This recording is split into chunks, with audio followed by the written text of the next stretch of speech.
ನಮಸ್ತೆ ವೀಕ್ಷಕರೇ, ಹೇಗಿದ್ರಿ ಎಲ್ಲರೂ? ನಾಡು ನುಡಿ ನ್ಯೂಸ್ ಲೈವ್ನ ಇನ್ನೊಂದು ವಿಡಿಯೋಗೆ ನಿಮಗೆಲ್ಲ ಆತ್ಮೀಯವಾದ ಸ್ವಾಗತ. ವೀಕ್ಷಕರೇ, ಹಿಂದೂ ಉತ್ತರಾದಿ ಕಾಯ್ದೆಯ ಪ್ರಕಾರ ಗಂಡು ಮಗುವಿಗೆ ಎಷ್ಟು ಆಸ್ತಿಯಲ್ಲಿ ಪಾಲು ಇದೆಯೋ ಅಷ್ಟೇ ಆಸ್ತಿ ಪಾಲನ್ನು ಹೆಣ್ಣು ಮಗುವಿಗೂ ಕೂಡ ನೀಡಬೇಕಾಗುತ್ತೆ. ಆದರೆ ಕೆಲವು ಸಂದರ್ಭದಲ್ಲಿ ಹೆಣ್ಣು ಮಗಳಾದವಳು ತಂದೆಯ ಆಸ್ತಿಯಿಂದ ಅಥವಾ ತಾಯಿಯ ಆಸ್ತಿಯಿಂದ ಅಥವಾ ಪಿತ್ರಾರ್ಜಿತವಾಗಿ ಬಂದ ಆಸ್ತಿಯಿಂದ ಪಾಲನ್ನು ಪಡೆದುಕೊಳ್ಳಲು ಸಾಧ್ಯವಿಲ್ಲ. ಹಾಗಾದರೆ ಹಿಂದೂ ಉತ್ತರಾಧಿಕಾರಿ ಕಾಯ್ದೆಯ ಪ್ರಕಾರ ಹೆಣ್ಣು ಮಗಳಾದವಳಿಗೆ ಯಾವ ಆಸ್ತಿಯಲ್ಲಿ ಪಾಲು ಸಿಗಲಿದೆ ಮತ್ತು ಯಾವ ಆಸ್ತಿಯಲ್ಲಿ ಪಾಲು ಸಿಗುವುದಿಲ್ಲ, ಇವೆಲ್ಲದರ ಬಗ್ಗೆ ಸಂಪೂರ್ಣ ಮಾಹಿತಿಯನ್ನು ಈ ವಿಡಿಯೋದಲ್ಲಿ ನಾವು ನಿಮಗೆ ತಿಳಿಸಿಕೊಡ್ತೀವಿ. ಅದಕ್ಕೂ ಮುನ್ನ ನೀವಿನ್ನು ವಿಡಿಯೋನ ಲೈಕ್ ಮಾಡಿಲ್ಲ ಅಂದರೆ ಈಗಲೇ ಲೈಕ್ ಮಾಡಿ ಮತ್ತು ನೀವು ನಮ್ಮ ಚಾನಲನ್ನು ಮೊದಲ ಬಾರಿ ವೀಕ್ಷಣೆಯನ್ನು ಮಾಡ್ತಾ ಇದ್ದರೆ ತಪ್ಪದೆ ಸಬ್ಸ್ಕ್ರೈಬನ್ನು ಮಾಡಿಕೊಳ್ಳಿ. ಹಾಗೂ ಈ ಮಾಹಿತಿಯನ್ನು ಪ್ರತಿಯೊಬ್ಬ ಹೆಣ್ಣು ಮಗಳಿಗೆ ಶೇರ್ ಮಾಡಿ. ಹೌದು ವೀಕ್ಷಕರೇ, ಹೆಣ್ಣು ಮಗಳಾದವಳು ಆಸ್ತಿಯಲ್ಲಿ ಪಾಲು ಕೇಳುವ ಮೊದಲು ಆಸ್ತಿಯಲ್ಲಿ ಇರುವ ಎರಡು ಪ್ರಕಾರವನ್ನು ತಿಳಿದುಕೊಳ್ಳಬೇಕು. ಒಂದು ಪಿತ್ರಾರ್ಜಿತ ಆಸ್ತಿ, ಇನ್ನೊಂದು ಸ್ವಯಾರ್ಜಿತ ಆಸ್ತಿ.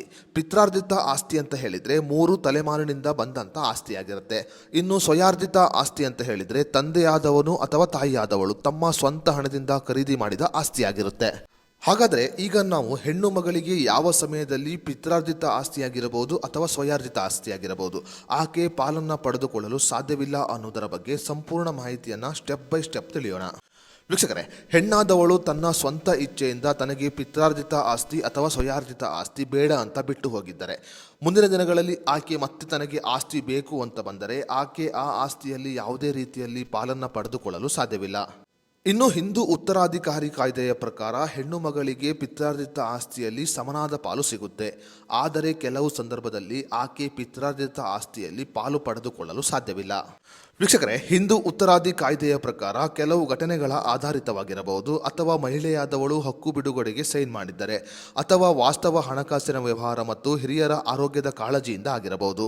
ಕೆಲವು ಸಮಯಗಳಲ್ಲಿ ಹೆಣ್ಣಾದವಳು ಪಿತ್ರಾರ್ಜಿತ ಆಸ್ತಿಯಲ್ಲಿ ಅಥವಾ ಸ್ವಯಾರ್ಜಿತ ಆಸ್ತಿಯಲ್ಲಿ ಪಾಲು ಪಡೆದುಕೊಳ್ಳಲು ಸಾಧ್ಯವಿಲ್ಲ. ಈ ಎಲ್ಲ ವಿಷಯಗಳನ್ನು ಹೊರತುಪಡಿಸಿ ಹೆಣ್ಣಾದವಳು ಪಿತ್ರಾರ್ಜಿತ ಆಸ್ತಿಯಲ್ಲಿ ಸಂಪೂರ್ಣವಾಗಿ ಪಾಲನ್ನು ಪಡೆದುಕೊಳ್ಳಬಹುದು. ಇನ್ನು ಎರಡನೇದಾಗಿ, ಆಸ್ತಿ ನೋಂದಾವಣಿಯಾಗಿ ಹಲವು ಸಮಯಗಳಾಗಿದ್ದರೆ, ಅಂದರೆ ಅಣ್ಣ ಅಥವಾ ತಮ್ಮಂದಿರ ಹೆಸರಿಗೆ ಆಸ್ತಿ ನೋಂದಾವಣಿಯಾಗಿ ಹಲವು ಸಮಯಗಳಾಗಿದ್ದು ಆ ಆಸ್ತಿಯಲ್ಲಿ ಅವರು ಉಳುಮೆಯನ್ನು ಮಾಡುತ್ತಿದ್ದರೆ ಆ ಆಸ್ತಿಯಲ್ಲಿ ಮಹಿಳೆಯಾದವಳು ಪಾಲನ್ನು ಪಡೆದುಕೊಳ್ಳಲು ಸಾಧ್ಯವಿಲ್ಲ. ಒಂದು ವೇಳೆ ಆ ಆಸ್ತಿಯಲ್ಲಿ ಪಾಲು ಪಡೆದುಕೊಳ್ಳಬೇಕಾದರೆ ಹಲವು ಬಾರಿ ಕೋರ್ಟ್ ಮೆಟ್ಟಿಲನ್ನು ಏರಬೇಕಾಗುತ್ತೆ. ಇನ್ನು ಭಾರತದ ಕಾನೂನಿನ ಪ್ರಕಾರ 2005ಕ್ಕಿಂತ ಮುಂಚೆ ವಿಲೇವಾರಿಯಾದ ಆಸ್ತಿಯಾಗಿದ್ದರೆ ಆ ಆಸ್ತಿಯಲ್ಲಿ ಮಹಿಳೆಯರು ಯಾವುದೇ ರೀತಿಯಲ್ಲಿ ಪಾಲು ಪಡೆದುಕೊಳ್ಳಲು ಸಾಧ್ಯವಿಲ್ಲ. ಇನ್ನು ಮೂರನೇದಾಗಿ, ಕಾಲಮಿತಿ ಕಾಯ್ದೆಯ ಪ್ರಕಾರ ಹೆಣ್ಣು ಮಗಳು ತಂದೆ ಅಥವಾ ಪಿತ್ರಾರ್ಜಿತ ಆಸ್ತಿಯಲ್ಲಿ ಪಾಲು ಪಡೆದುಕೊಳ್ಳಲು ಸಾಧ್ಯವಿಲ್ಲ. ಹಾಗಾದರೆ ಭಾರತ ಸರ್ಕಾರ ಜಾರಿಗೆ ತಂದಿರುವ ಈ ಕಾಲಮಿತಿ ಕಾಯ್ದೆ ಅಂದರೆ ಏನು? ವೀಕ್ಷಕರೇ, ಈ ಕಾಲಮಿತಿ ಕಾಯ್ದೆ ಅಂದರೆ ತಂದೆಯಾದವನು ಅಥವಾ ತಾಯಿಯಾದವಳು ಆಸ್ತಿಯನ್ನು ಹಂಚಿಕೆ ಮಾಡುವಾಗ ಮಗಳಾದವಳು ಒಪ್ಪಿಗೆಯನ್ನು ಸೂಚಿಸಿ ಹಲವು ಸಮಯದ ನಂತರ ನನಗೆ ಆ ಆಸ್ತಿಯಲ್ಲಿ ಪಾಲು ಬೇಕು ಅಂತ ಬಂದರೆ ಕಾಲಮಿತಿ ಕಾಯ್ದೆಯ ಪ್ರಕಾರ ಆ ಮಹಿಳೆ ಆ ಆಸ್ತಿಯಲ್ಲಿ ಪಾಲನ್ನು ಪಡೆದುಕೊಳ್ಳಲು ಸಾಧ್ಯವಿಲ್ಲ.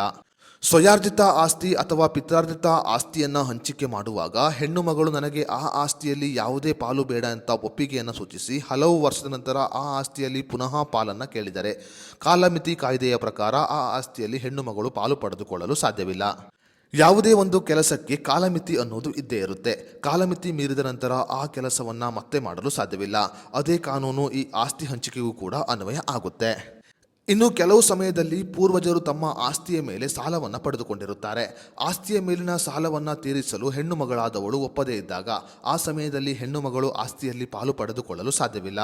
ಗಂಡಾದವನು ಆಸ್ತಿಯ ಮೇಲಿನ ಸಾಲವನ್ನು ತೀರಿಸಲು ಒಪ್ಪಿ ಹೆಣ್ಣಾದವಳು ಆಸ್ತಿ ಮೇಲಿನ ಸಾಲವನ್ನು ತೀರಿಸಲು ಒಪ್ಪದೇ ಇದ್ದಾಗ ಆ ಆಸ್ತಿಯ ಸಂಪೂರ್ಣ ಜವಾಬ್ದಾರಿಯನ್ನು ಗಂಡಾದವನು ಪಡೆದುಕೊಳ್ಳುತ್ತಾನೆ. ಇನ್ನು ಸ್ವಯಾರ್ಜಿತ ಆಸ್ತಿಯ ಬಗ್ಗೆ ಮಾತನಾಡುವುದಾದರೆ ಸ್ವಯಾರ್ಜಿತ ಆಸ್ತಿಯಲ್ಲಿ ಗಂಡಿಗೂ ಪಾಲಿರುವುದಿಲ್ಲ ಮತ್ತು ಹೆಣ್ಣಿಗೂ ಪಾಲು ಇರುವುದಿಲ್ಲ. ಸ್ವಯಾರ್ಜಿತ ಆಸ್ತಿ ಅಂತ ಹೇಳಿದರೆ ತಂದೆ ಅಥವಾ ತಾಯಿ ತನ್ನ ಸ್ವಂತ ಹಣದಿಂದ ಖರೀದಿ ಮಾಡಿದ ಆಸ್ತಿಯಾಗಿರುತ್ತೆ. ತಂದೆ ಅಥವಾ ತಾಯಿ ತಮ್ಮ ಸ್ವಂತ ಹಣದಿಂದ ಖರೀದಿ ಮಾಡಿದ ಆಸ್ತಿ ಸ್ವಯಾರ್ಜಿತ ಆಸ್ತಿಯಾಗಿದ್ದು ತಂದೆಯಾದವನು ಅಥವಾ ತಾಯಿಯಾದವಳು ತನ್ನ ಇಚ್ಛೆಗೆ ಅನುಗುಣವಾಗಿ ಯಾರಿಗೆ ಬೇಕಾದರೂ ಆ ಆಸ್ತಿಯಲ್ಲಿ ಪಾಲು ಕೊಡಬಹುದು. ತಂದೆಯಾದವನು ಅಥವಾ ತಾಯಿಯಾದವಳು ತಮ್ಮ ಸ್ವಯಾರ್ಜಿತ ಆಸ್ತಿಯನ್ನು ಮಗಳಿಗೆ ಕೊಡಬೇಕು ಅಥವಾ ಮಗನಿಗೆ ಕೊಡಬೇಕು ಅನ್ನುವ ನಿಯಮ ಎಲ್ಲಿಯೂ ಕೂಡ ಇಲ್ಲ. ತಂದೆಯಾದವನು ಅಥವಾ ತಾಯಿಯಾದವಳು ತಮಗೆ ಇಷ್ಟವಾದ ಯಾರಿಗೆ ಬೇಕಾದರೂ ತಮ್ಮ ಆಸ್ತಿಯನ್ನು ದಾನ ಮಾಡಬಹುದು.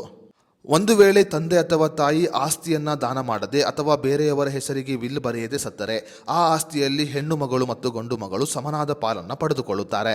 ವೀಕ್ಷಕರೇ, ಈ ವಿಡಿಯೋದಲ್ಲಿ ನಾವು ನಮಗೆ ಗೊತ್ತಿರುವ ಕೆಲವು ಕಾನೂನು ಮಾಹಿತಿಯನ್ನು ಹೇಳಿದ್ದೇವೆ. ಹೆಚ್ಚಿನ ಮಾಹಿತಿಗಾಗಿ ನೀವು ವಕೀಲರನ್ನು ಭೇಟಿ ಮಾಡಬೇಕಾಗುತ್ತೆ.